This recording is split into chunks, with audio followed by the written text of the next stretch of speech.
உலக மக்கள் அனைவருக்கும் வணக்கம். இப்போது நாம் கடகம் ராசியின் தை மாத ராசி பலன்களை பார்ப்போம். குடும்பம். லாபஸ்தானத்தில் குருவும் அஷ்டமஸ்தானத்தில் சுபபலம் பெற்ற சுக்கிரனும் வலம் வருவதால் இம்மாதம் முழுவதும் வருமானம் போதுமான அளவிற்கு இருக்கும். அஷ்டம ராசியில் சனி சஞ்சரிப்பதாலும் ஜென்ம ராசியில் நீச்ச கதியில் செவ்வாய் அமர்ந்திருப்பதாலும் மருத்துவ செலவுகளில் பணம் விரயமாகும். சிறு காரியமானாலும் அதிக முயற்சி தேவைப்படும். குரு பகவானின் சுபபலத்தினால் எதிர்பாராத பணவரவிற்கும் சாத்தியக்கூறு உள்ளது. குடும்பத்தில் சுப நிகழ்ச்சிகள் நிகழ்வதால் செலவுகள் சற்று அதிகமாகவே இருக்கும். தக்க தருணத்தில் பண உதவி கிடைக்கும்.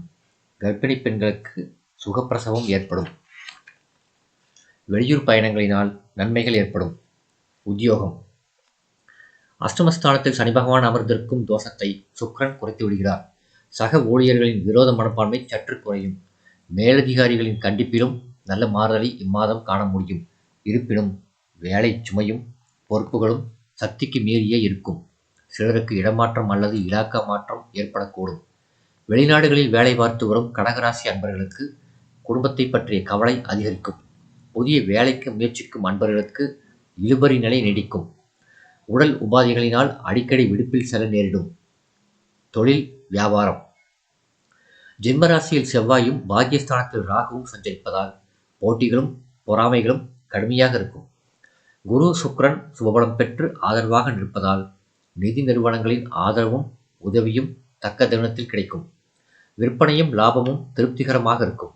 ஆயினும் புதிய முதலீடுகளில் இம்மாதம் ஈடுபடாமல் இருப்பது நல்லது. வெளியூர் மற்றும் வெளி மாநில பயணங்கள் லாபகரமாக இருக்கும். சக கூட்டாளிகள் ஒத்துழைப்பார்கள். கலைத்துறையினர். சனி பகவானின் ஆட்சி ராசியில் கலைத்துறைக்கு அதிபதியான சுக்கிரன் சஞ்சரிப்பதால் புதிய வாய்ப்புகள் கிடைக்கும். ஆயினும் அவை எதிர்பார்க்கும் அளவிற்கு இருக்காது என்பதை கிரகநிலைகள் எடுத்துக்காட்டுகின்றன. ஒரு சிலருக்கு வெளிநாடு சென்று வரும் சாத்தியக்கூறும் உள்ளது. திரைப்பட தயாரிப்பாளர்கள் புதிய படப்பிடிப்புகளை மீண்டும் ஆரம்பிக்கலாம்.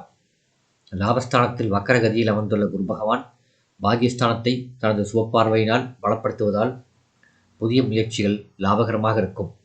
அரசியல் துறையினர். சுக்கிரன் சனி பகவானுடன் இணைந்திருப்பது மேலும் பல நன்மைகளை அளிக்க உள்ளது. உங்கள் மீது வழக்குகள் இருந்தால் தீர்ப்பு உங்களுக்கு சாதகமாக இருக்கும். கட்சியில் ஆதரவு பெருகும். மாணவ மாணவியர். பாடங்களில் கவனம் சிதறும். தேர்வுகளில் வினாக்களுக்கு பதிலளிக்கும் போது முக்கிய விஷயங்கள் மறந்து போகும். படிக்க உட்கார்ந்தால் அசதியும் சோர்வும் மேலிடும். விளையாட்டுப் போட்டிகளில் பாடுபட்டும் கூட வெற்றி பெறுவது சற்று கடினமாகும். விவசாயத்துறையினர். பூமிக்காரரான செவ்வாயும் விவசாயத்துறைக்கு தொடர்புள்ள மற்ற கிரகங்களும் பலம் குறைந்து சஞ்சரிக்கின்றார்கள் இம்மாதம் முழுவதுமே. வயல் பணிகளில் பாடுபட்டு ஒழித்தும் கூட விளைச்சல் எதிர்பார்க்கும் அளவிற்கு இருக்காது. மேலும் கால்நடைகள் பராமரிப்பில் செலவுகள் அதிகரிக்கும். பெண்மணிகள். குரு மற்றும் சுக்கிரன் ஆகிய இருவருமே உங்களுக்கு ஆதரவாக சுபபலம் பெற்று திகழ்கின்றார்கள். குடும்ப நிர்வாகத்தில் எவ்வித பிரச்சனையும் இருக்காது.